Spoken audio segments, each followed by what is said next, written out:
So this is now the fifth and final episode of our discussion of Lee Child's Killing Floor. I almost said Jack Reacher's Killing Floor. Yep. Lee Child's Killing Floor. Oh wait, I wanted to make up something about you. I think the closest I can get... No, like a book that not only introduced Jack Reacher to the world, but also, and I think the closest I can say here is maybe... We'll solve this problem. Yeah. Made Koen's dad 20 years ago randomly say at the dinner table, "You know what's the problem with the US dollar?" Yes. But yeah, I don't know. Maybe not. Maybe it didn't. We'll find out. Yeah. Keep listening. That's what I would say. Yeah, Koen did some investigative journalism by asking his dad. Deep invest. Yeah. I was like Bellingcat point two. Yeah. Yeah, I guess as always we can probably start with a summary, right? Let's do that. So, Chapter 27. Reacher reads about a bookshelf's worth of banking journals in about 2 hours and figures out that the Kleiners are reprinting $1 bills into $100 bills. Reacher and Finley drive to Stoller's parents and find about 200,000 $1 bills in their garage. Chapter 28. Reacher and Finley tell Picard all about the crime. They wait for him to get Roscoe, but he returns alone and points a gun at Finley. That's a sound effect. It's a good sound effect. Yeah. Like, people probably think it's a professional sound effect. You looked at me very shocked when I did it. Like, what's going on? What the fuck? Yeah. Okay, sorry. Chapter 29. Picard, Theo, and Kleiner take Reacher and... It should be Finley, right? Yeah. Captive. Okay, then I just Finley. wrote down the wrong name. So they take Reacher and Finley captive. They have Roscoe and Charlie Hubble plus her kids somewhere else. They give Reacher an ultimatum to find Hubble, or they'll start killing Finley and Roscoe and the children, etc. Chapter 30. Reacher has breakfast at Eno's and makes a plan. He kills Picard and the two guys following him. Chapter 31. Reacher searches for and finds Hubble. They drive back to Mulgrave and free Finley from the police station. Chapter 32. Reacher, Hubble, and Finley hide in the barber shop and make plans. Reacher meets the barber's sister, who tells Reacher that the guitar player was killed 62 years ago by Mayor Teal's dad. Yeah. Chapter 33. So now it goes down. Finley collects a weapon from the police station. Reacher, Finley, and Hubble set the police station on fire. They drive to the warehouse, kill Baker, and get the Hubble kids out of there. Finley sets the warehouse on fire. Reacher kills Theo and Kleiner. Picard turns up, and Reacher and Finley kill him finally, before the entire warehouse bursts into huge flames, millions of dollars flying. I think that's what I wrote. Mm-hmm. Is it all one chapter? Yeah, that's all one chapter. That's literally all one chapter. Damn, okay. I was in my head. It was like at least 3 chapters, but okay. Nope, that was chapter 33. I think it was 20 pages or something. I think it was a longer one. A longer one, but still, yeah. Everything went down in one chapter. Okay, go on. Yep, Sorry. That's what I meant. Like, it all goes down, yeah. Chapter 34. Reacher and Roscoe talk everything through. Then, for what one can only assume is the first time of his life, Reacher, quote, made love with great tenderness, end quote. Naturally, Reacher then takes a bus to California with a photo of his brother that Roscoe gave him. Beautiful. The end. The end. The ending. And some people lived happily ever after. A lot of people died. Yeah, those who survived, I think, lived fairly happily ever after. Everyone else died. Which is naturally when you say those who survived, right? Yeah. Obviously, everyone else didn't. True. Whew. Yeah. Where shall we begin? How do we have the predictions in our? Oh yeah, that's the weird thing. I've realized. So this week I spent some time editing the Crime and Punishment thing. Yeah, and I realized like we never go back to the predictions. We kind of predict something, but we never. I mean, I guess like this isn't a scientific experiment where we pre-register and then go back to see whether it was true. We're just kind of guessing and trying to make sense of the thing. But I think we got most of it pretty good, I'd say, from the last part, right? Your theory was 100% correct. Was spot on, yeah. Exactly. Maybe your father's. We'll see. Yeah. I think the only thing is like that Picard was the bad guy. I thought it was like Charlie Hubble a bit more. That's what I expected. I mean, I got my final fight scene. Unexpectedly, I got my final fight scene between Picard and Reacher. That's because I was like, oh wow, he just kills him. He just shoots him in the head or whatever, right? He shot him and then he left. And I was like, oh, that's totally not what Ben, Exactly. thought would happen. And then, we still get it in the end. He survived.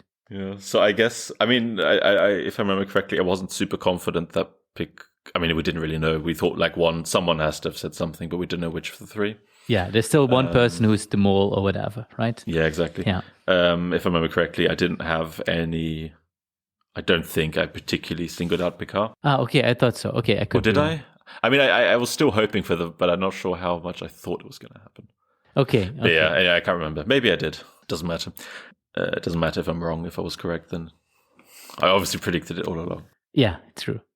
Yeah, I can't remember. I mean, obviously, this wasn't really a prediction. I've read other books, so obviously Reacher and Roscoe don't end. I mean, to be fair, maybe they would be still together in book 2. I didn't read book 2, but yeah, that was pretty obvious that was not going to happen. Sure. But it could have happened. You're right. Hubble was still alive. Hubble was alive. For that one. Yeah, which yeah. I guess wasn't that much of a stretch again. It kind of had to happen at some point. Like, when they go and have to find Hubble, he has to be alive, kind of, right? At that point. I could have imagined how Richard just has to figure something else out or whatever. Right? Yeah, true. And in a way, they didn't find Hubble. I mean, they found him, but they just killed everyone anyway. Like, it didn't really make much of a difference. Yeah, right. You're right. Wait, did it? Why did they find Hubble? Why did he actually look for Hubble? I can't remember. No, he killed Picard and everyone. Then he moved on to this city, and then he found him in this hotel.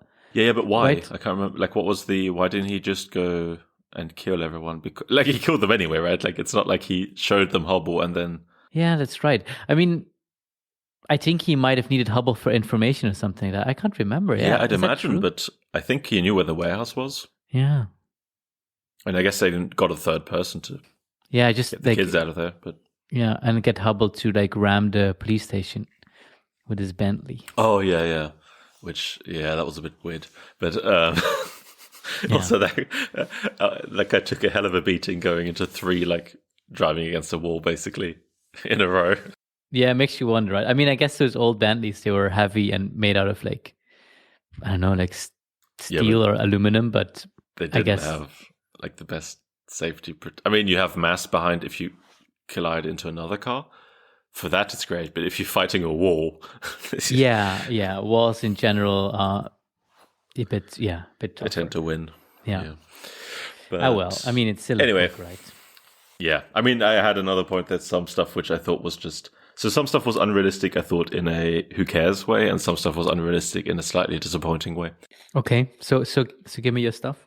I mean, I thought chapters 30 and 31, which are the chapters where Reach has just been held... his Picard is driving him to different places and that to get Hubble. Yeah. So basically him killing Picard and the other 2 guys and Reacher finding Hubble, and I guess then also the driving into the police thing. It struck me as just slightly, just unrealistic in a way that I thought wasn't, that maybe made it slightly worse. So for example, in a way first I guess I didn't kill Picard, but that seemed to, it was fairly smart, but it seemed a little bit too easy. Mm. And then you think like a guy like Picard would, what's up?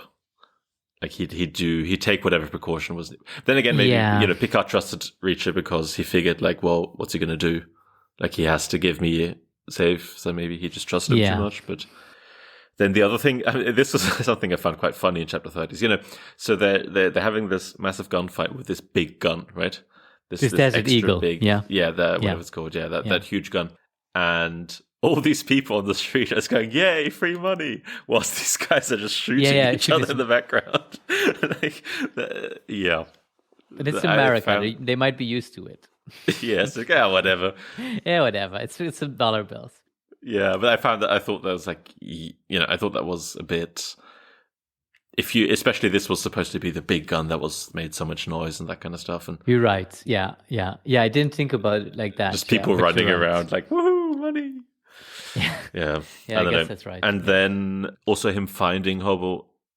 I found that a little bit of a stretch. Yeah, I mean, to be fair, so this is I mean, there's just too many things to get him getting the fake name correct. Yeah, everything. Him getting the place. Yeah. All that kind of stuff. I mean, of course, he narrowed it down. He didn't get it straight away. All that kind of stuff. Sure, but still, yeah. But this is the kind of scene that I think Lee Child got better at doing. So, you know, he uses, or Reacher uses this kind of common sense, making educated guesses. Mm-hmm. Which is, I guess, a staple of all detective or crime novels almost. But I think here it didn't quite work, but I think in later books it works better. Okay. Where maybe in this case also he really put himself a bit into a spot. Yeah, I guess so. But him as a writer, basically, that he had to find this Hobble guy somehow without any information. But this is the kind of scene where I thought, like, oh yeah, I can see how Lee Child got a bit smoother at just making those a bit more realistic, those educated guesses. Sure. Okay.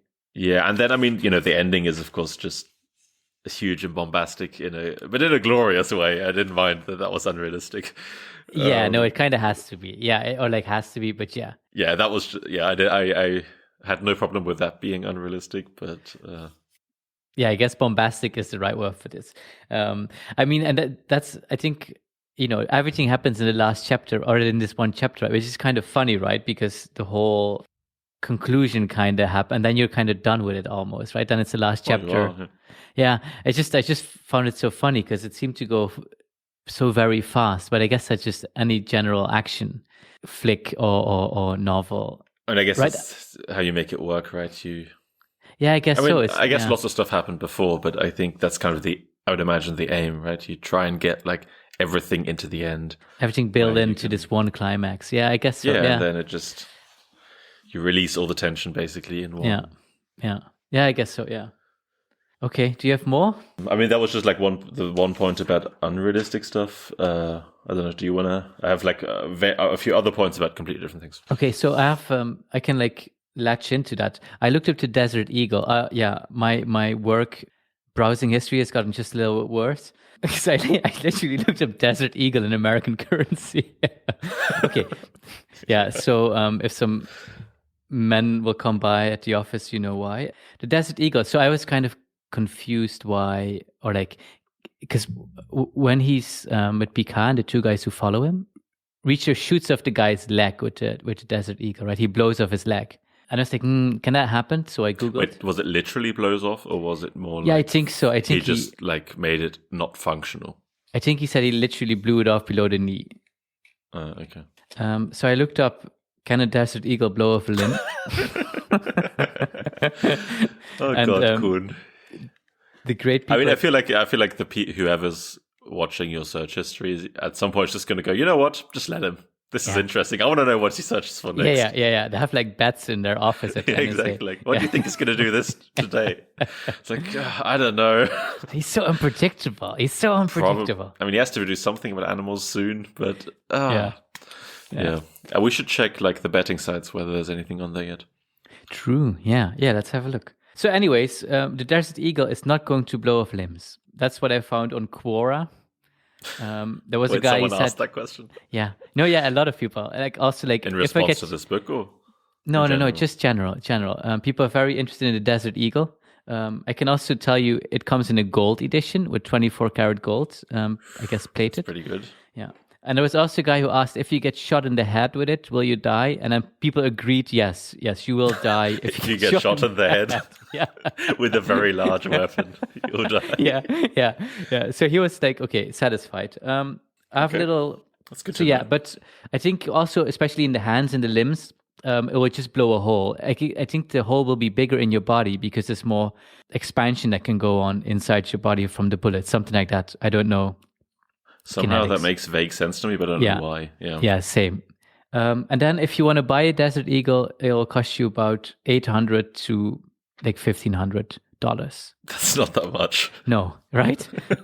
yeah. And it's an expensive gun. You shouldn't buy it. How much do guns usually cost? I've never even looked at. Okay, so I did. This is from the top of my memory, so it can be a bit off.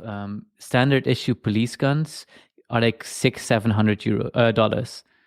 So not that much different than the Desert. I guess. Well, yeah, I guess the Desert Eagle is like about twice as much. And it's really heavy. It's like almost 2 kilos. it's unpracticable. And like, That's pretty heavy, yeah. yeah. I mean, I have like cameras, right? And like I have a big lens on one of them that weighs, don't know how much, but yeah, 2 kilograms is quite a bit to carry around with you all day. Yeah. Yeah. So that's also what they say, right? Training it, especially for like smaller people or like, or women, like it's really hard to aim this thing properly because it's just so heavy. So Especially in if general, you have to hold it for like longer times, right? yeah. So I guess the people on Quora kind of agreed. The Desert Eagle is not the best suited weapon. It's more like a showpiece at the gun range. Right. But it makes sense that Reacher wouldn't have problems. Yeah, he can that handle thing. it. Yeah, because he's a big, strong guy. Yeah. So that's that post-it note. To complete tangent. So I saw like a clip on YouTube about this guy.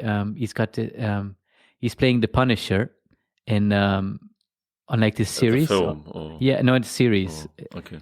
It's like Marvel's The Punisher. One of those comic book things. I've heard vaguely of it, but yeah. Okay.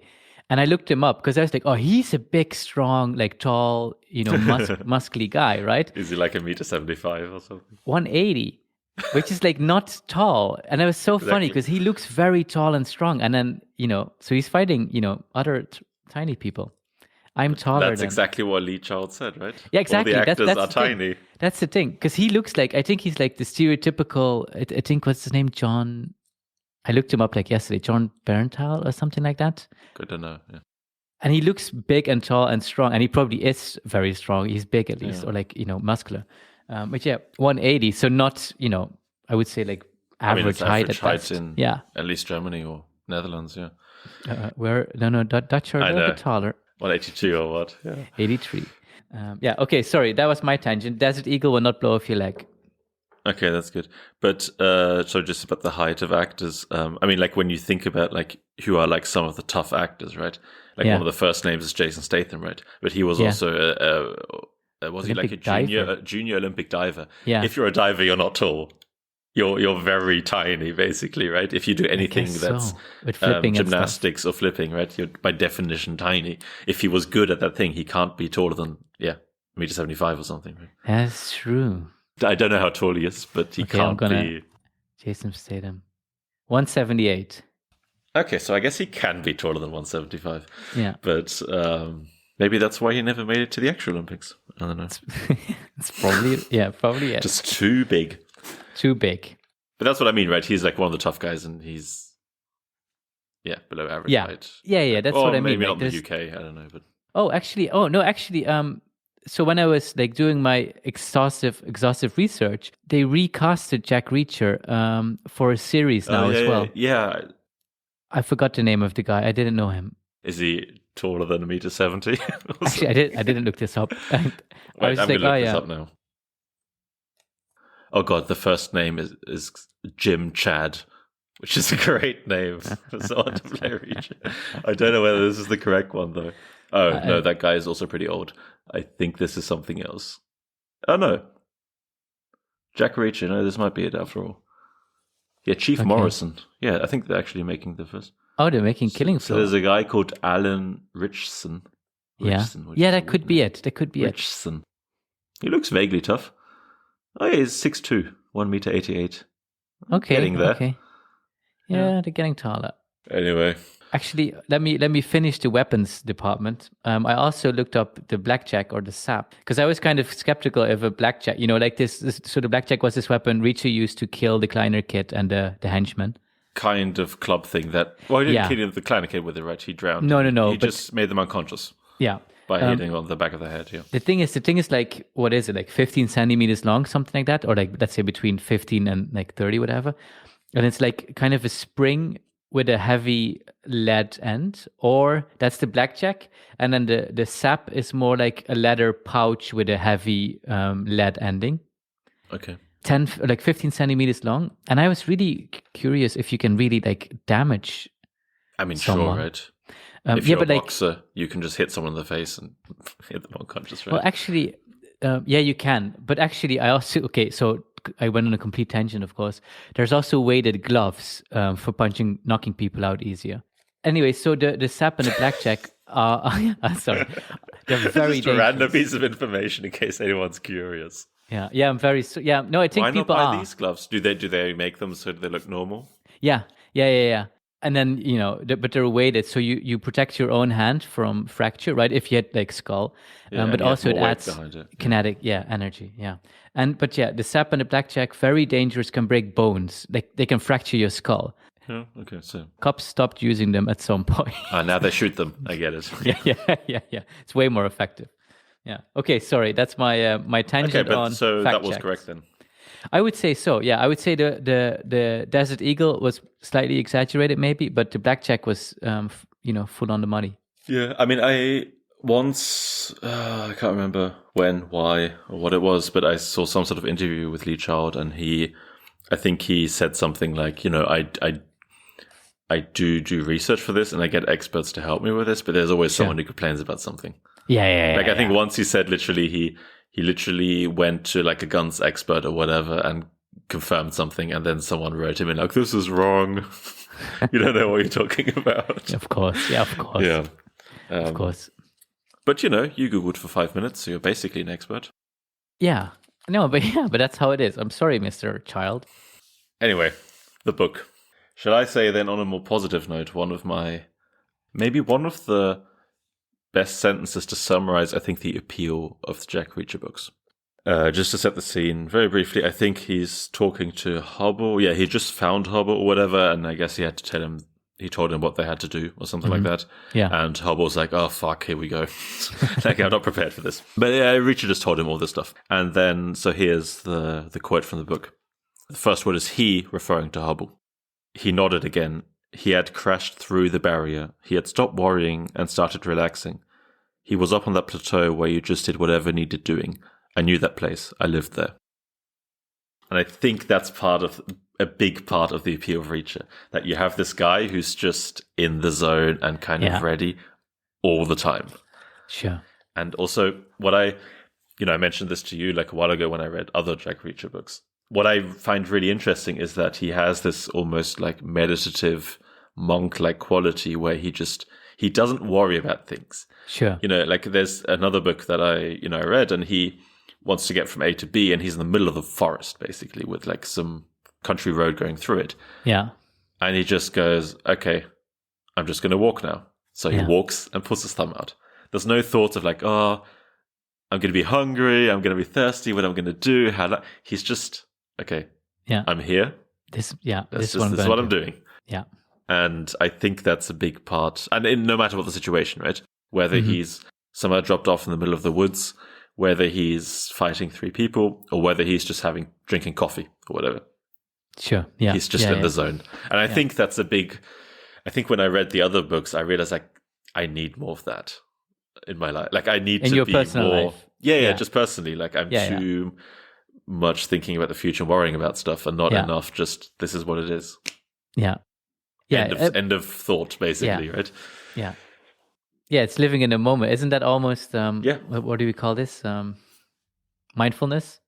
Yeah. I mean, I don't know whether Zen is the right word for this because I don't really know what it means, but it's something I mean, I don't know anything about it. No, but, I get it. Yeah. This is the kind of thing that it sounds like to me. Just this guy, he, in a really weird way, has almost achieved, I think, what lots of people try and achieve with lots of techniques and meditation and whatever, which is just existing and doing stuff and observing. Yeah. But not this kind of constant worrying about things or whatever. Sure. Yeah, you're right. Yeah. And the thing is, like, everyone knows those moments, right? When you, like Hubble, when you realize, like, oh, I have to be in this moment now. Yeah. And then you don't have this thing of like worrying, right? If you realize like this is the only way I get through, let's do this. Yeah. Let's just get through with it. Yeah, you're right. Exactly. Yeah. So I think everyone knows those moments, but the difficulty is having them more frequently. Yeah, sure. Yeah. Just like overriding that negativity or that doubt or whatever. Yeah, you're right. Yeah. I mean, what I did really like about it, and I also said this in a previous session, I think, is that he is still human, though, right? So they walk to Picard's, or like to his car, getting Hubble, and then he says something. His inner monologue is something like, "I've never been this nervous before." Okay, I can't remember exactly, but yeah. He's like, "I've never been this nervous before. I really have to like find a way to calm down." And that's like kind of cool, right? I mean, like, Yeah. like, of course, like if there's like a big FBI agent with a, gun and hand-to-hand combat skills, like you're going to be nervous. But like even that he admits it, like I'm nervous right now, but I have to deal with it. Right? That's the To be cool. fair, I think that's the kind of thing that I think I've mentioned this before, that I think he kind of loses in later books. Oh, okay. It's Yeah, interesting true. that You said that. you like that, and I like that. Yeah, I get it completely. But from the other 2-3 books I've read, I can't. I mean, the first, I can't remember the first one that much. But from the others, I can't remember. True. Okay. I don't remember. Oh no, I don't remember him having. He was much more analytic. Just what are the options? Yeah. What are the probabilities? Which one should I do? Okay. Okay. But no, I agree. Yeah. This is because he obviously is still human, but he just manages to. Yeah, he deals with stuff, right? Yeah, exactly. Yeah, in a Just get it arguably done. good way. Yeah, that's true. Okay, that's too bad. Yes, in a way, I think there's lots. I mean, there's stuff about Reacher that's questionable. Yeah. I love that. Even I can't remember if this is in this part or in the previous one, but at some point he just tells Roscoe what's happened. She's like, Jesus, it's a bit much. Okay. Like he had this, or I think even maybe it's just one of the, maybe to Finley or whatever, and I think it might be in maybe this part or something where he just tells what happens, and they're like, right. I think you have crossed the line here. Yeah, that's a lot of dead people. Oh, yeah. But apart from that aside, all the murdering and the probably enjoying murdering, setting that aside, he has a lot of positive qualities. He's a great role model. Yeah. I mean, it's, you pick and choose. You can't admire someone for everything they do. Yeah. So Yeah. in this case, true. You choose what you take from this. And you move on. I hope, given your Google search, I think we can see where you're going. No, I think. Yeah, no, I still think I'm of the kind who runs away rather than confronts. But then again, so far in your life, you haven't had the Desert Eagle. Yeah, I think it's good. I think I couldn't deal with the power. You would be getting lunch from me. You would be getting lunch from me every day. I would be like, hey, Ben, go get lunch. You see this deagle? I'm kind of hungry. And get me a Coke as well. Yeah. That's that's me. I mean, so you wouldn't kill me. You'd basically blackmail me, kind of. If you don't do this, I'll kill you. Is that blackmail? Yeah. I mean, it's not really black. It's not even blackmail, right? It's just threatening. It's just threatening. Yeah. I mean, this is kind of like, we all had, I mean, I assume we all had like daydreams of, sitting bored in school. Oh God. No. When you're bored in school, right? Or whatever, right? Or like, in a meeting and you're like, what would I do if like, a guy comes in with a gun now, right? Would I be able to save the room? Right? You No. No, yeah, well, yeah. Initially you have to daydream just like, be the first shot. Yeah. I'll save the classroom by dead. Yeah, I'll absorb a bullet. Exactly. No, but I think that's the appeal of Jack Reacher, right? Everyone kind of wants to be the hero who gets the girl and then also is like okay with leaving her again and just moving on, kind of, right? I mean, that already is admirable, right? That he just like, it didn't work out, so we moved on. It's like, you really, Mr. Reacher? That's his attitude to everything, right? Yeah, that's true, yeah. I mean, that's one thing that I find kind of interesting is about him just moving on, that kind of stuff. It's he never has any, in any of the books I've read, any plans or that kind of stuff, right? This is what I find kind of interesting. He has these like plans where he says, I'm going to take a road trip or I'm going to find out this thing, but there's no like ultimate goal or anything. There's nothing there, basically. Yeah. So like in that sense, almost, just leaving, being fine with it, not caring fits in this very well, because like there's no ultimate thing anyway. Yeah, sure. He needs to roam. Yeah, but not only that, it's I don't know. It's just, I guess, maybe one reason that he doesn't overthink is that he has nothing in that sense to live for, right? There's no, what if I get hungry here? It's like, well, he doesn't want to do anything really anyway. He just kind of does stuff and gets involved in tricky situations. Yeah, that's right. I guess that almost comes with the, when we worry or wonder about the future, right? That's kind of exactly. our, we are already planning, right? Okay, where will I be in 2 years or whatever? He doesn't have that at all, right? Yeah. So I guess there's a difference. Yeah, not from anything I've read. He has very specific, actionable goals, whether it be in this case.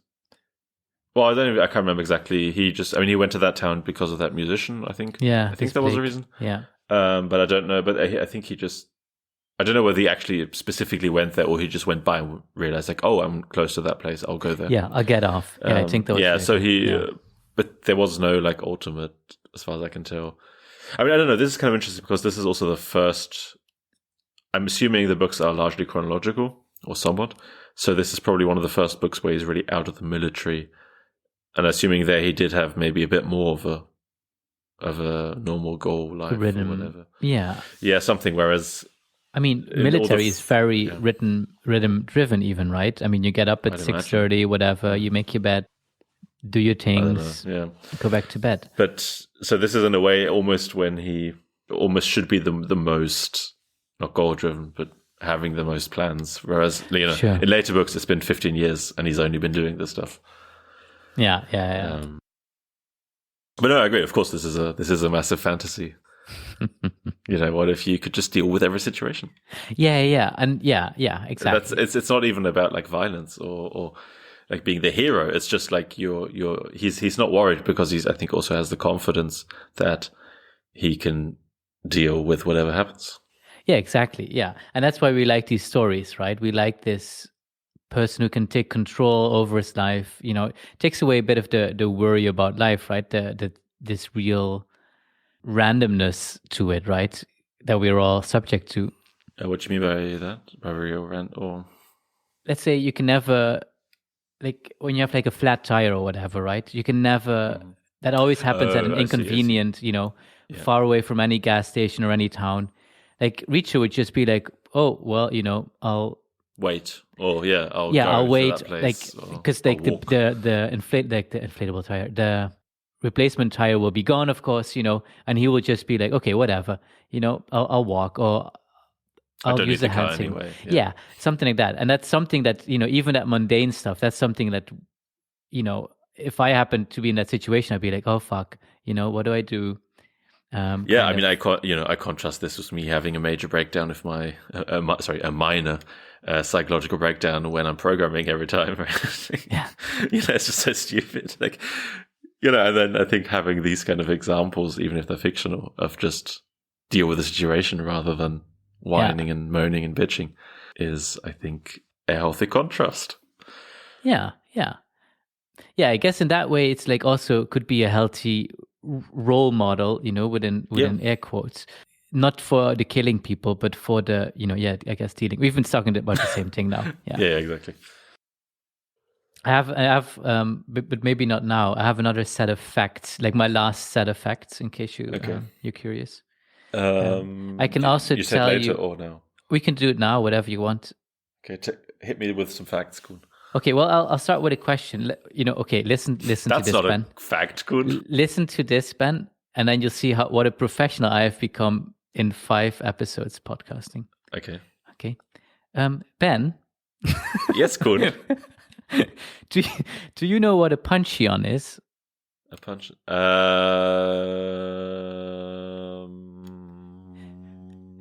No. Okay. But I feel like I should know. I feel like I've heard this. Okay. I mean, it's in the book, right? No, it's not. It's not in the book. Oh. It's not in the book. I feel like I should. It's one of those words I feel like I should know what it is, but I don't. Well, okay, listen to this, man.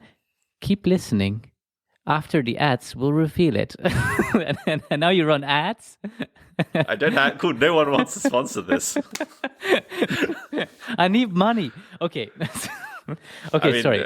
If you want, you can give me money. Do you have any cause you want to promote? You can run an ad now for 20 seconds for... No, I won't. No? Okay. Okay, I mean, you could have advertised UNICEF or whatever for only €1, but no, you chose not to. I'm sorry, world. Okay, so I was very curious. About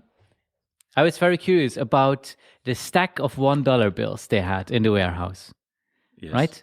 Oh, you mean like it was a pile, right? It was a pile. It was all. He said it was a mountain of $1 bills. It was $40 million in $1 bills.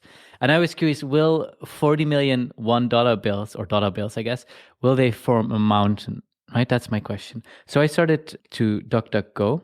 So the only thing you can find is the size of $1 million in $100 bills, but I can multiply by 100. I was about to say. Yeah. So the size of a dollar bill is 15.6 by 6.6 centimeters. And then the thickness of 100 bills is about 1.1 centimeters. That's not that much, yeah. No. But this is assuming they're clean, right? Yes, Like if that's a they're very crumbled, important point. then- Yeah. So this is like the clean thing you would get from a bank, right? You see when bank robbers rob a bank, there's like the crisp, clean stacks. That's $10,000. So you would only need 100 of those to get $1 million in $100 bills.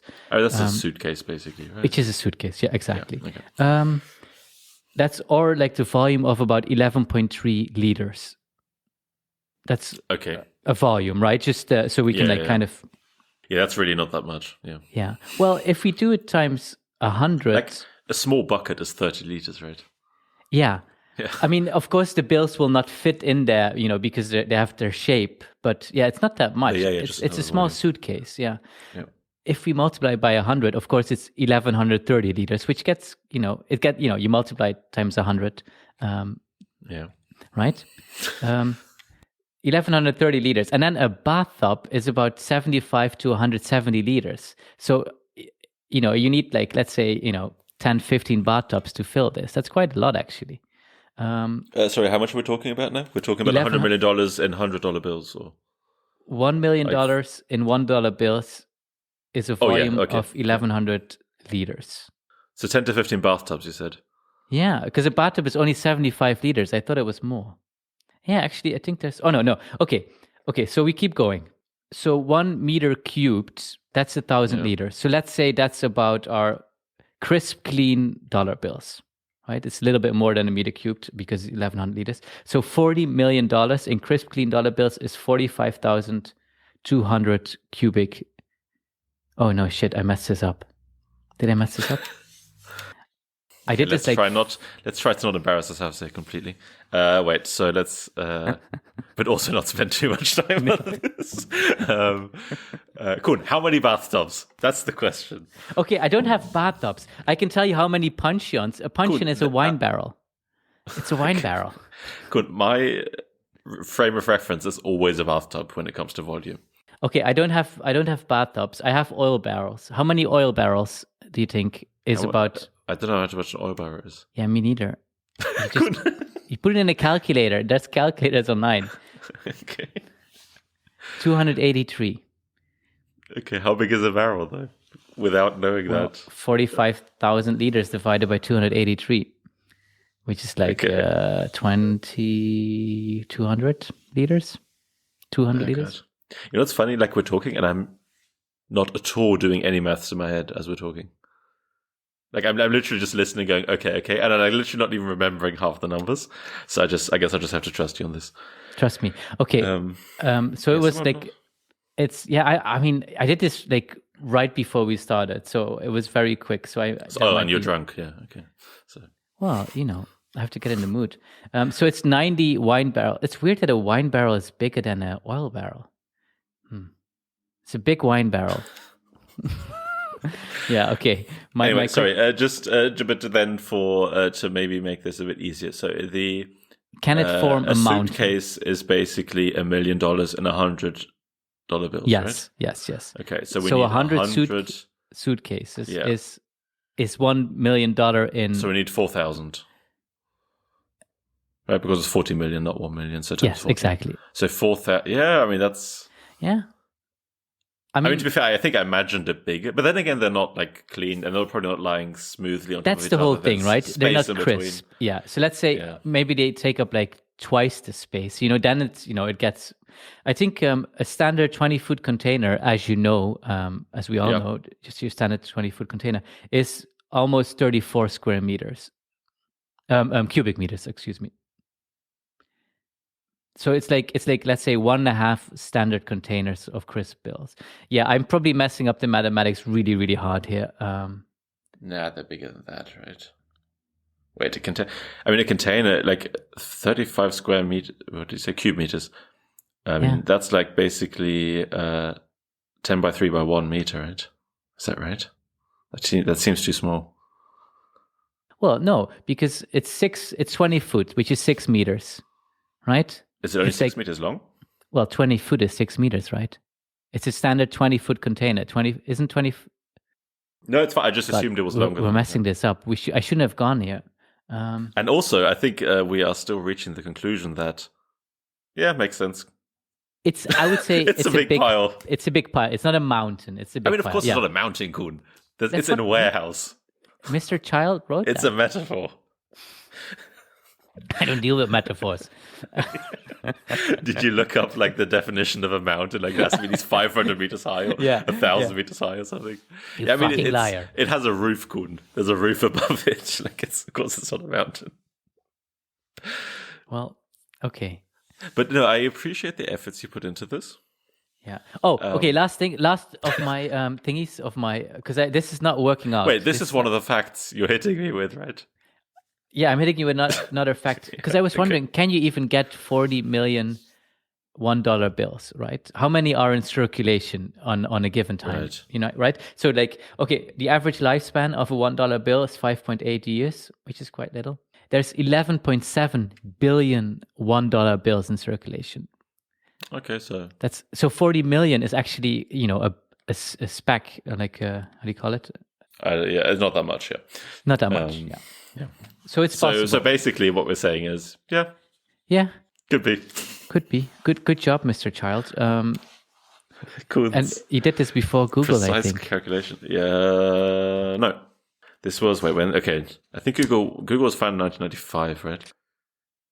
I mean, it was published in 1997, but I think it was. Yeah, but I mean, there were other search engines. They just didn't work. I mean, he could have measured like a stack of dollar bills, of course.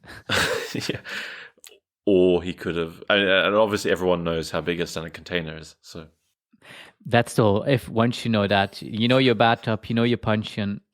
Oh, I also had shot glasses. 1 million. So wait, one shot shot is $1. No, like, yeah, roughly. $40 is a shot glass of volume. Wait, Koen, have you ever seen a shot glass? You can't get $40 into that, right? Yeah, I guess just calculations. I don't know. It said shots. I don't know if that's shot glasses. It might be something else. It might be something else you call a shot. I mean, a shot. I mean, when I think of a shot, like if I imagine, forwarding up a dollar bill, I can't imagine getting 40 into that. Yeah, that's right. Anyway, we should also maybe clarify. Koen and I are psychologists. We don't have a degree that requires. We're not doing a job that really requires any actual calculation. Yeah. No Kahneman and Tversky here. Definitely not. Yeah. So if anyone here can do very good mental calculations, realize I was wrong, send Ben hate mail. Yeah, go ahead. Yeah, I love it, especially if it's like fuck Koen or like fuck Koen, exactly.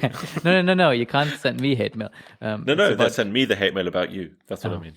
Like maybe we can get a sponsor for a maths education, like Khan Academy or something. Yeah, or Brilliant. They sponsor a lot of podcasts. Yeah. Hey, hello.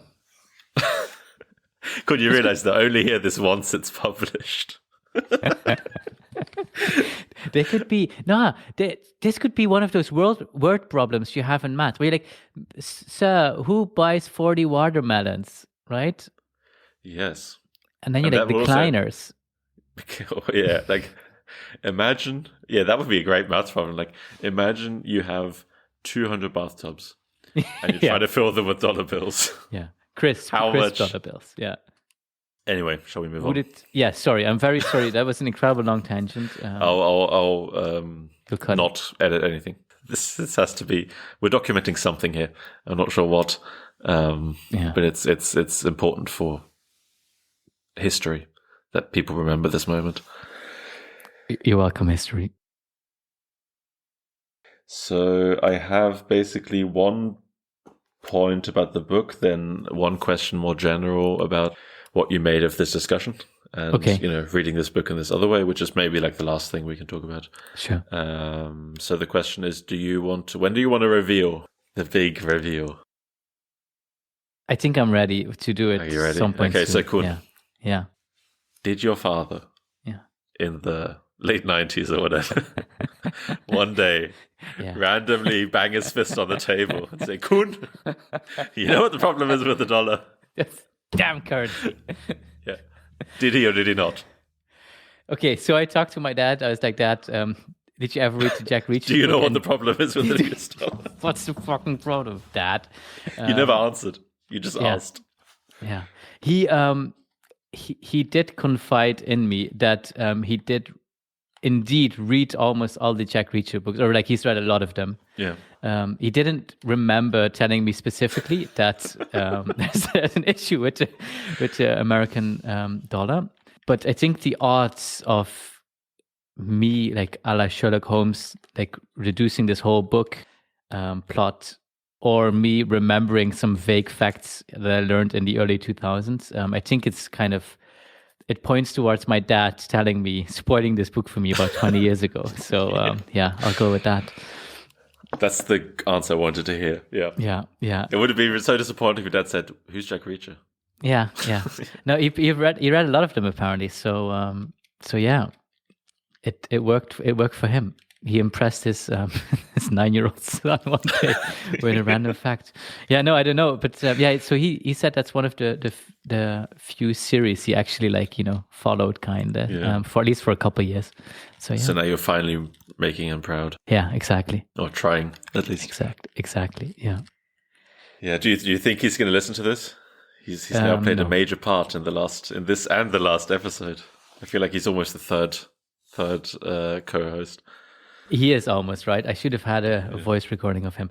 No, I don't know. I don't think my dad, who spent the first 20 years of his life with me at the kitchen table during dinner. The first 20 years of his life? Of my life. Okay. At the kitchen, he doesn't want to hear me talk. I talk enough. He's heard enough. Oh yeah, that's fair enough. Yeah, he doesn't need a podcast. So yeah, no, I don't think he will. Good. I know what you sound like. I know what you're gonna say anyway. Yeah. So okay. I know him. Maybe he will. Maybe he will.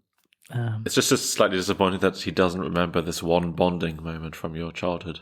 This deep clearly left an impression on you, and he just didn't even remember. Well, that's the amazing thing, right? If I wouldn't have read this book, I probably wouldn't have even kind of remembered this moment, right? Like something in me, there was this one neuron that was ready to fire at any moment when just we sitting there going, "Come on."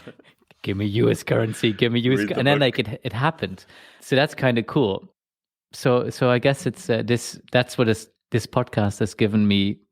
A childhood memory back. A childhood memory back, yeah. I'm sorry. No, yeah. I know you're trying to forget, but yeah. No. It's fun. I mean, I guess to move on with what I got from this, I enjoyed it. Sorry, just fun. one last point. Yeah. Just because this is something I thought we'd mentioned much earlier, but we never did, and then we can do a more general thing. Sure. So this is. I'm just going to read you 2 paragraphs. They're fairly short, and I want you to write whether this reminds you of someone, not someone we know, but someone you know of. Okay. And the scene is that right towards the end. Yeah. So I think Roscoe told Reacher about what happened in the 3 days that she was, a captive, basically. Got it. So Roscoe had been a slave the best part of 3 days, in fear for her life, in danger, exhausted, and humiliated for 3 long days. And it was my fault. I told her that. The more I told her, the more she said she didn't blame me. It wasn't your fault, she was saying.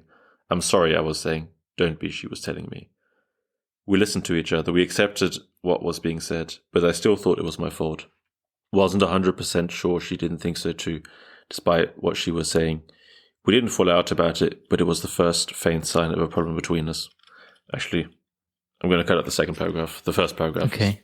Anyway, does that part of that thing remind you of any, not major cultural figure, but a cultural figure that we're both aware of? It was my fault. And then she said she wasn't. This isn't necessarily the perfect example for the point I'm trying to make, but it's something. Okay. Anyway. I think I'm missing the point. I think I'm missing it. So basically, he's blaming himself. He's basically saying this is what happened to her is my problem, and it's my fault. Yeah. And I'm taking responsibility for it. Yeah. So in a way, you could say he's owning the problem and what happened, right? You're thinking, what's his name? Jocko. Exactly. You're thinking Jocko. Yeah.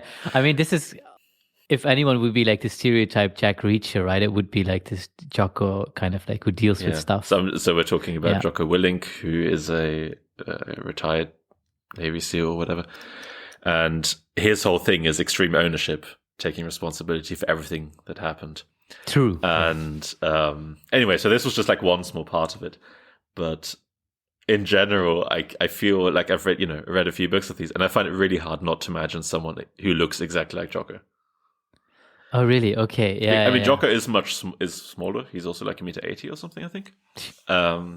But apart from that, he just perfectly, I mean, not perfectly, right? He has a family and that kind of stuff. So he doesn't like that kind of stuff. But if you take that aside, like the whole attitude. That's true. Is so much what he basically tells people should do. Yeah. Or what he tries to do and how, There's this YouTube clip for people if they're interested. I think it's called Good. Do you know what I'm talking about? Yeah, I know what you're talking about. So I think if you do Jocko Willink Good, you'll find it. I'll put it in the description. Yeah, put it in the description, and then we won't spoil it. But it's like, I guess it's like Jack Reacher. It's good. Yeah, it's good. Do you know if Jocko Willink, if you have like I have no idea. A book recommendation list or something like that, or if you read it? Sorry. I mean, I'm sure he has some sort of book recommendation list, but I don't know where these. Wait, let's see. Because I mean, the funny thing is, of course, also his name is so similar, right? Jocko and Jack Reacher. Jocko and Jack. Yeah, you're right. But he just perfectly, I think, resembles the guy. Makes you wonder if he like read the books and that kind of like got him. Yeah, so that's because the funny thing is also that I think Jocko Willink not exactly grew up, but joined the military around the time that this book came out. I think a bit earlier, something like that. I thought there might be 2 tweets by Jocko that allude to this, but they don't. Somehow no one else seems to have made this. Anyway, I'm not looking. Yeah, I'm not going to do lots of. Maybe it's fans don't read books. I don't know, but I find it really hard to having listen to some of Jocko's podcast and the stuff he says. Just fits. I think that the general vibe fits perfectly well. Also, him as being like a retired Navy SEAL. Jack Reacher being a retired, what was he? Military police, whatever that is. Yeah. And okay, that was basically my last point. But then I realized, I think I'll do some readings from the other book I read. Ah, yeah, sure. And there wasn't actually that much in there. I think it's an interesting book, and if people really like the Jack Reacher series, it's probably a fun thing to read. This book about. So this book is called Reacher Said Nothing by Andy Martin, where I mentioned this, I think, in episode 2 and 3 or whatever. Where Andy Martin basically stays, not all the time, but frequently is in the same room as Lee Child is writing the 15th or 20th Reacher book or whatever. Yeah. And he's basically just watching him write the book. And so this is obviously about a different book. It's about like the 20th Reacher book or something, but there's also a lot of background on Lee Child and especially how he got started. So there's quite a bit actually about the first book. Okay, yeah. Actually, this has nothing to do with the Reacher books per se, but I think it's interesting, a fun way of looking, an interesting attitude that Lee Child has. So this is from the book Reacher Said Nothing. Back in England, he, being Lee Child, was always picking up tickets for parking illegally or speeding, and he would never pay the fine, not once. Quote now from Lee Child. I approach it from a civil liberties perspective. If you ever let the mere accusation of crime become synonymous with a conviction, you have East Germany and totalitarian state. Everybody is automatically guilty. End of quote. Now, Andy Martin asks, yeah, but you were actually guilty, right? Then Lee Child responds, of course he snorted. Probably everyone really is guilty of something, let's face it. But that's not the point. You have to test and challenge the prosecutors. Citizens should put them through their paces. It's a fundamental principle of jurisprudence. End of Lee Child reaching. So now this is just the book again. So whenever he picked up a ticket, he would just ignore it, rip it up and bin it. Then the follow-up letters started arriving, and he would ignore them too, rip them up into tiny little pieces in a spirit of high jurisprudence. Once in a while, he would actually get dragged into court. And the formal charge was not the parking infraction, but not responding to an official letter. James Grant, which is Lee Child's actual name. Hmm. How do you plead? Not guilty, Your Honor. His basic strategy can be summed up in 2 words. What letter? Now, this is Lee Child speaking again. I would make them walk through it in a forensically responsible way. You know, who wrote this letter? Do you have any proof it was actually delivered? No, Your Honor, I beg to have this case dismissed for want of evidence. End of Lee Child speaking. He pulled it off 6 or 7 times in Manchester. It was always thrown out for lack of hard evidence. Lee went out into the kitchen, poured 2 cups of coffee and brought them back in. Lee Child speaking again.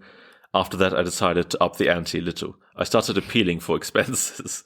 You know, a day off work, £300 on account of having my time wasted by a frivolous, vexatious prosecution. And I won too, which really wound up this woman who was running the whole ticket issuing business. End of Lee Child speaking. Her name was Miss Bracegirdle.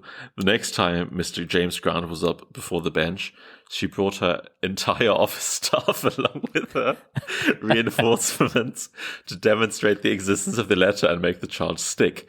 Lee had to cross-examine the typist who had typed the original letter accusing him of speeding, and who had been coached in what to say. Lee: you can recall writing this letter. She: yes, on May 5th. Lee: even though this was over a year ago. She: I recall it clearly.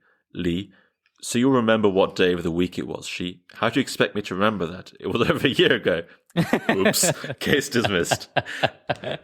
Sound of gavel, I don't actually know how to say that. Gavel being brought down. No, yeah. Lee Child speaking again. It's the duty of the citizen to stand up to the state, said Lee, rather heroically. Damn, that's a quote. I love that one. You know what the most annoying thing is? Huh? I paid €90 recently for... Oh, no, it's different, though. So I recently had to pay €90 because I allegedly drove over a red light with my bike. Oh. But then I guess there's maybe the difference because the police people actually had to stop me.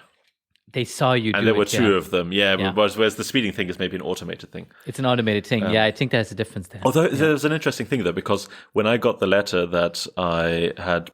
I think technically the offense is that 3 seconds after the light went red, I crossed on my bike. Yeah.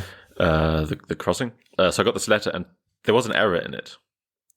Oh. And because they misspelled one, it was just like they twisted 2 letters, basically. Yeah. So technically, I had a letter there for a crossing that didn't exist. They said, you cross this road and that road, or this crossing, but it didn't exist. Yeah. That thing doesn't exist in Hamburg. So at the time, this is getting a longer diversion than I meant to. At the time, that was when I was collecting data in prison. So I was in prison and I thought, well, maybe I'll ask some of the prisons guards, they know something more maybe about the police legal system or whatever than I do. Yeah. Because I wondered, technically, I can't have gone over a red light there. They can't see me there. It doesn't exist. Yeah. And then he said, yeah, but what kind of error is it? Is it just a typo, or is it they, completely wrong road or whatever? It's no, it's just, they just swapped out 2 letters or whatever.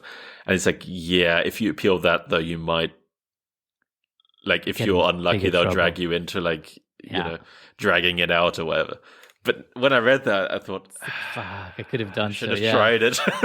Yeah, true. I mean, different country, of course. And also, I mean, for me, also, this is, I mean, of course, he, tongue-in-cheek, at least, I think, mentions this as a kind of standing up to the state, whereas I see this more as a matter of money. I don't want to waste my time here. Yeah, sure.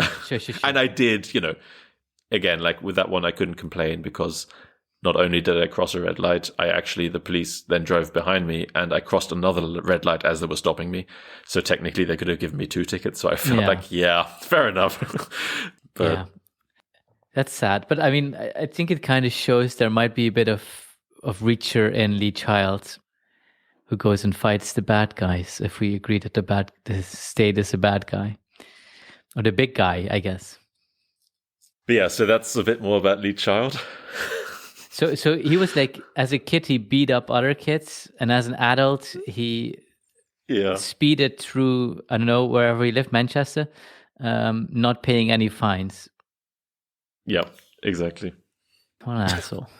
Oh, actually, here's something I completely forgot, which I wanted to mention in the very first one.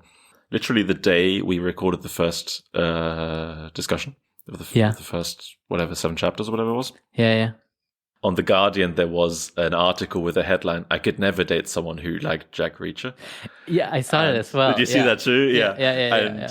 I mean, to be fair, I can't remember. I think this was from a woman in her 50s or 60s who really liked romance novels or something.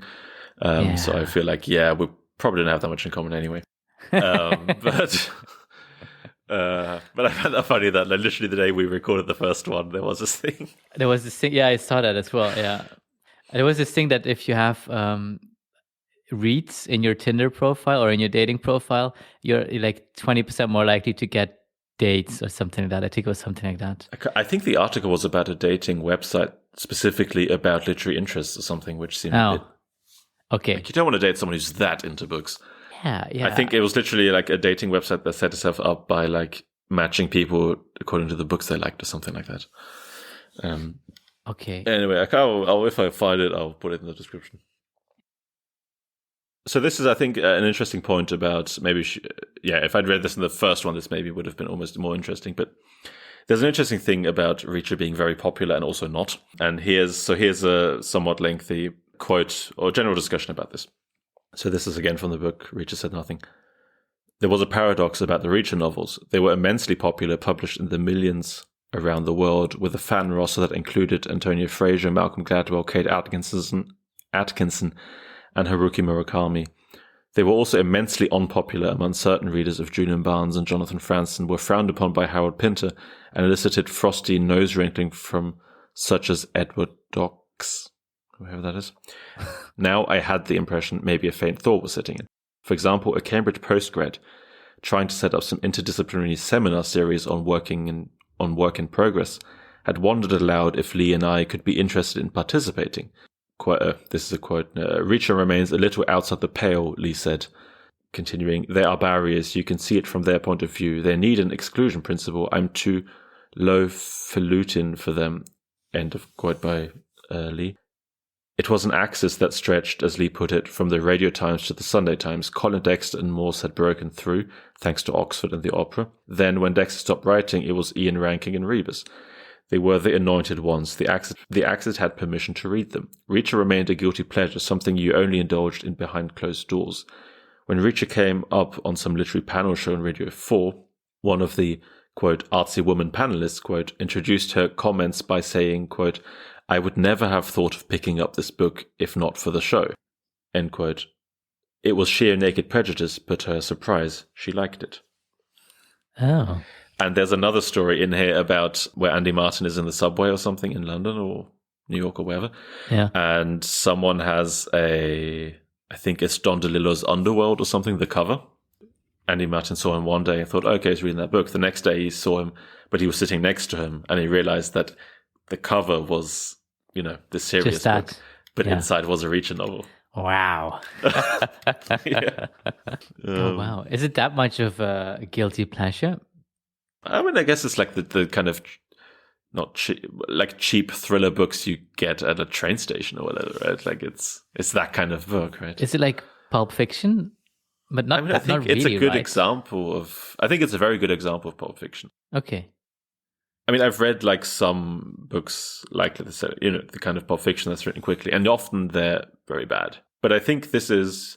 I mean, I think there's not. The funny thing is that we've been talking about this book for 5 hours now, but yeah, we've never really talked about a theme, really, right? We've never really talked about deeper meaning other than maybe Jack Reacher being in the zone.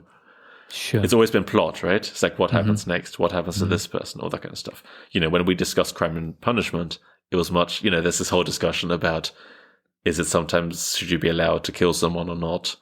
Sure. In which circumstance, whatever, right? Like you have all these things. Sure. Whereas here, it's just, the morality of Reacher books is, as far as I can tell, always very clear. Sure. There's good and bad people. Yeah. And now it's just a kind of purely plot-driven entertainment of like what's going to happen next. Got it. Yeah, got it. Okay. Yeah, I mean, Lee Child has a very different opinion on this. And I think the same interview that I mentioned earlier, he's also like, Yeah, these literary fiction people, they are basically just the leeches of the literary industry. Like, we are the guys who finance them. Without us, they couldn't exist. Like, they literally are only, like, most of the people lose money on those, like, publishers lose money on those books. And it's only because of people like Lee Child or whatever that the publishers make enough money to take those authors on. Sure. You know, I think, like, there's another, someone quote towards the end here where he says something like, where it was almost like criticized for being like a very popular bestseller. It's like, what's the criticism? Well, you want to be an unpopular worst seller? Yeah, I guess. Yeah, I mean, that's but also, it's always the case, right? Like, you always have this. When something becomes popular, there will be haters, right? That's one thing, but I mean, also just this tension between entertainment and substance, if that's what you want to call it. Yeah. Same with films or with music or whatever, right? Yeah, you're right. Yeah. You know, listen to the radio. It's not good music usually. But then again, it's often nice to listen to in the background to, you know. Yeah, it's got like, yeah, that's it. Yeah. But a lot of it is very dumb. It's very standard. Like, they have a formula almost, right? I mean, I'm not saying it's easy to make a hit. It's probably still really, difficult. But like, there is a formula. It's like, it's got like a recognizable chorus with like a nice melody, whatever. You can sing along to, that kind of stuff. Yeah, it's very right? simple. Yeah, it has to be, you have to be able to sing along with it, so it can't be, the vocal range can't be too large in most cases. I guess there's exceptions, but yeah. Yeah, of course, like Mariah Carey, I guess, or someone like that makes a career out of having that large vocal range. Yeah, sure. But yeah. So Mariah Carey is like Jack Reacher. That's what we said now, right? Yeah, they're basically the same person, I think. Ah, okay, interesting. There's some I think maybe people should just read the book so I don't have to read all the long quotes. But you would recommend people read the book if they like Jack Reacher, or if they like. I think if you don't, then it's maybe a bit pointless. Yeah, it's also about writing and the writing industry a bit. Yeah, it's also in a way similar to a Reacher book in that it's fairly easy to read, entertaining, quick. Right? It's not, and there's not huge substance to it. But for me, it was interesting to read. Definitely. Okay. Not unlike us sometimes, Lee Child has some very weird stuff he knows too much about. And here is, Koen, don't act surprised. You literally just told me for like 5 minutes whether you can shoot someone's leg off with a gun. A Desert Eagle. Not just any gun. Okay, but here's Lee Child commenting on suicides. Oh. So here's a quote. Lee Child, remember what happened to Sylvia Plath? Annie Martin, head in the oven. Lee Child, you can't do it now. Annie Martin, gas is not toxic. Lee Child, natural gas. You can sit around sniffing gas all day long, won't do you a whole lot of harm, pointless sticking your head in the oven. Annie Martin, unless you want to cook it, of course. Lee Child, same with cars. The old hosepipe attached to the exhaust routine. End of Lee Child speaking. I was shocked. Andy Martin, you mean that doesn't work anymore? It always worked in the movies. Lee Child, catalytic converters, said Lee in a tone of regret. They filtered out all the carbon monoxide. And this was in the book also, like, he just kind of randomly mentions this. It was kind of just, he has that knowledge. And this is one example of a few other things where he just knows this kind of stuff. He knows this kind of stuff, yeah. I mean, that sounds like, I guess it won't kill you, but it's still probably not healthy to breathe in exhaust fumes, right? I mean, it's probably not healthy, but the whole point is that it won't kill you directly, like the monoxide. And I think, they continue saying that this is almost a pretty nice way of killing yourself. Okay. Or used to be, because you kind of just fall asleep. You just slowly go out of consciousness. It's not like, drowning or something where your lungs like just soak in whatever they can and then it's just horrible. I think apparently that used to be the kind of thing where you just fell asleep and never woke up again. Okay. But yeah.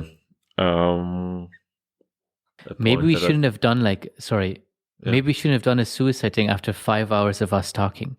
You think it's gonna... But we basically showed that you can't do it anymore. It's impossible. So you might as well not try. Yeah. Don't do it, people. Yeah. This was an interesting thing I thought about writing, about how Lee Child writes the books. He has this technique, a way of getting started. Ask a question and then don't answer it. That's it. That's the quote. Yeah. I mean, basically, like you get him into a situation, but he wants to, for example, talk to this person, right? God, okay. And then he can't. Things happen. So I guess that's the whole thing, right? You give like a character some sort of motivation, and then they just can't fulfill it until the end, basically. Got it. Yeah. Okay. Yeah. Also, I don't know why this surprised me so much, but apparently Lee Child smokes a lot of weed. And here, this was a quote where he says, or like Andy Martin writes, he took out his pipe, filled it with unadulterated marijuana from a pouch, and puffed thoughtfully. This is just a maintenance dose, he said, a top-up. Wow, okay. In general, he's not a healthy living guy. There's, seeing if I find later how much coffee he drinks in a day, it's ridiculous. Really? Wait, and he smokes it from a pipe? But yeah, that's the next thing. I've never heard of anyone smoking weed from a pipe. Pretty dope. I mean, like, I don't, I'm imagining now, like, a grandfather's pipe. I guess you can have all sorts of pipes. I guess it could be more like a bong shape or something. I don't know. Then also a general about the writing. We said that I said earlier that he writes it in, I think in the first or second episode, that he writes the books in like 3 months. That's actually not the case. It's more like, I think in this one, he finishes it in mid-April or something. Starts 1st of September. So it takes about 8 months to write it, and then has 4 months of like being a normal person again. Yeah. And he also does go back over stuff. Yeah, I think he writes like everything. He pretty much writes it like from beginning to end. Completely writes from beginning to end. And I think when he's like pretty much finished it, he'll go over it again and like insert some things, that kind of stuff. Yeah.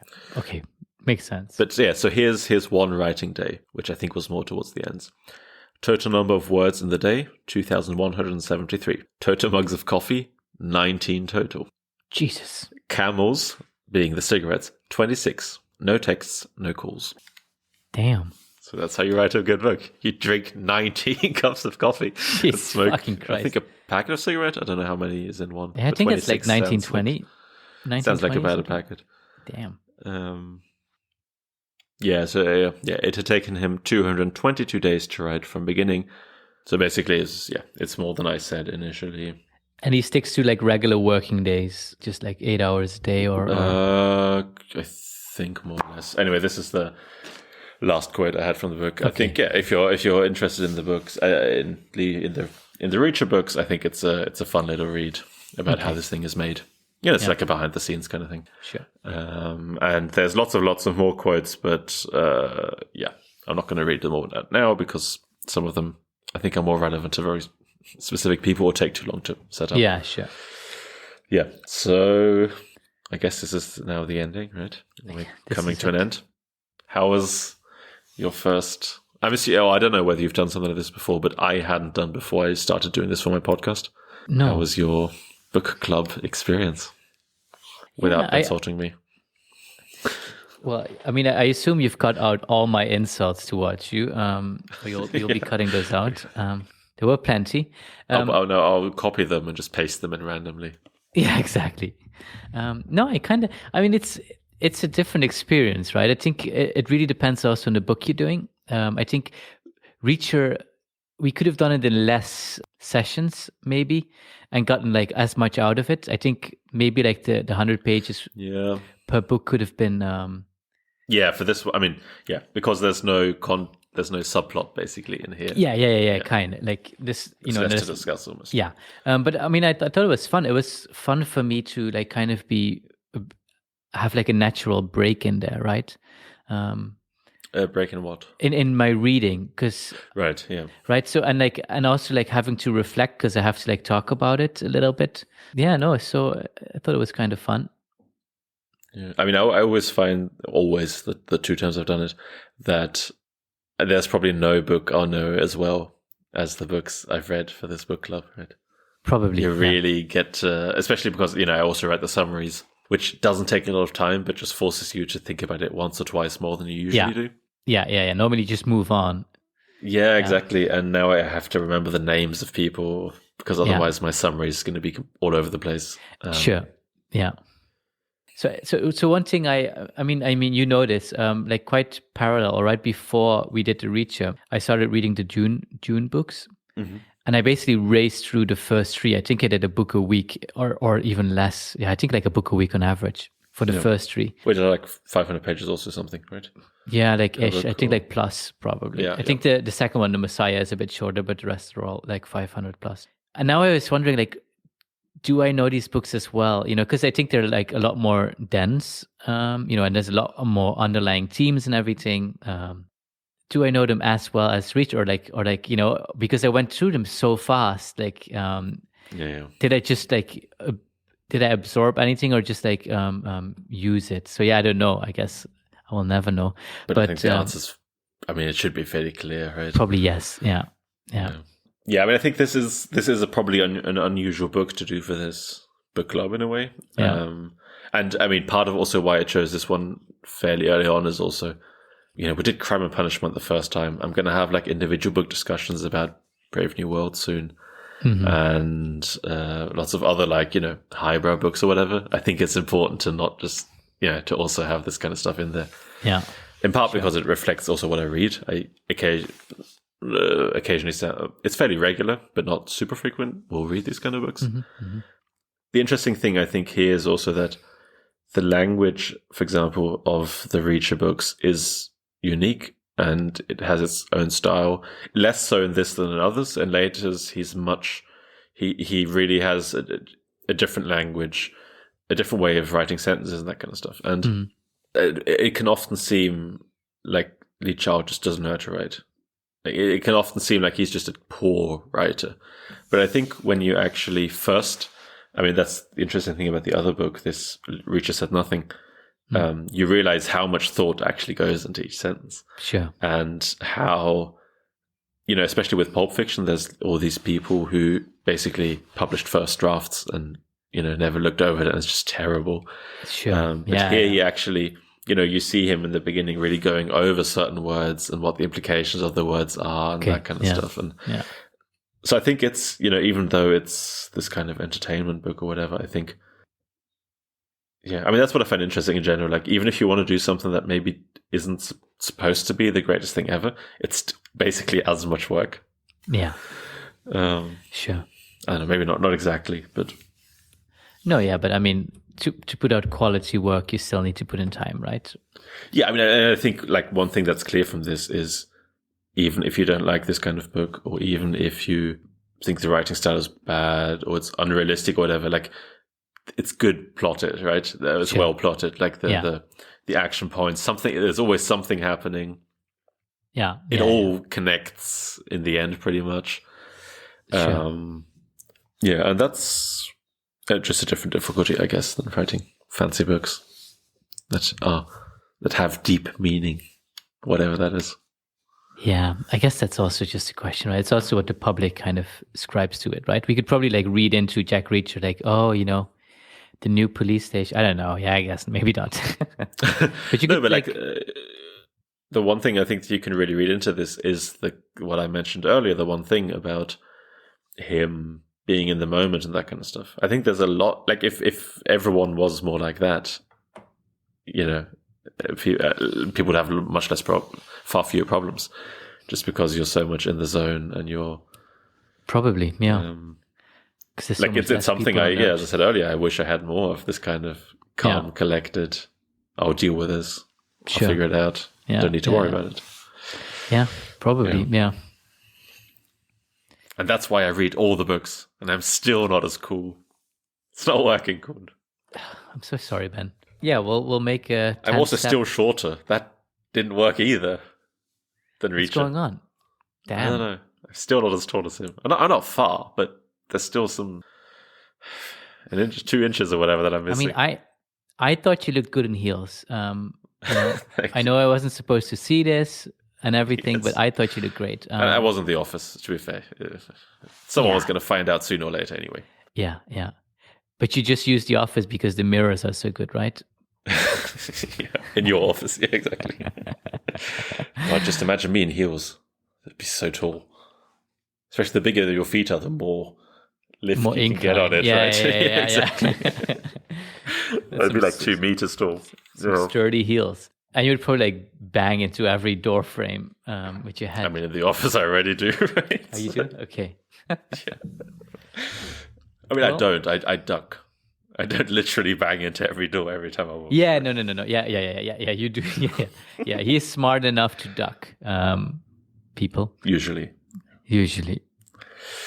Anyway, I think on that, I think that's a great ending. On this note, that has nothing to do with anything. That's the end of our discussion of Killing Floor. I still want to keep it Killing Time. You want to call it that? Same as with Crime and Punishment. I kept wanting to say Pride and Prejudice. I think it's just because it sounds similar. Crime and Punishment, Pride and Prejudice. Yeah, it's the same rhythm. And this, and two nouns and whatever. But yeah, so this has been our discussion of Killing Floor by Lee Child. As with Crime and Punishment, I have to say, if you're still listening, I'm sorry. What's wrong with you? I'm sorry you're in this place in your life. This has been 5 hours. It's quicker to read it than to listen to How us. bored are you? I'm really sorry. I hope things will get better for you soon. Yeah. I mean, I feel like I don't want to do this too often and be patronizing to the audience at the end of a book discussion and just piss everyone off. But I think after 5 hours, I wish you all the best. You have become part of us and we can patronize you. That's fine. Okay. Yeah. But yeah, I will do more. I will do. I don't know whether Koen wants to join or whether I'll invite him. But I will definitely do more book clubs in the future. I think I'm not going to be invited. I mean, you did some good background research. That is true. Some also good, a bit weird.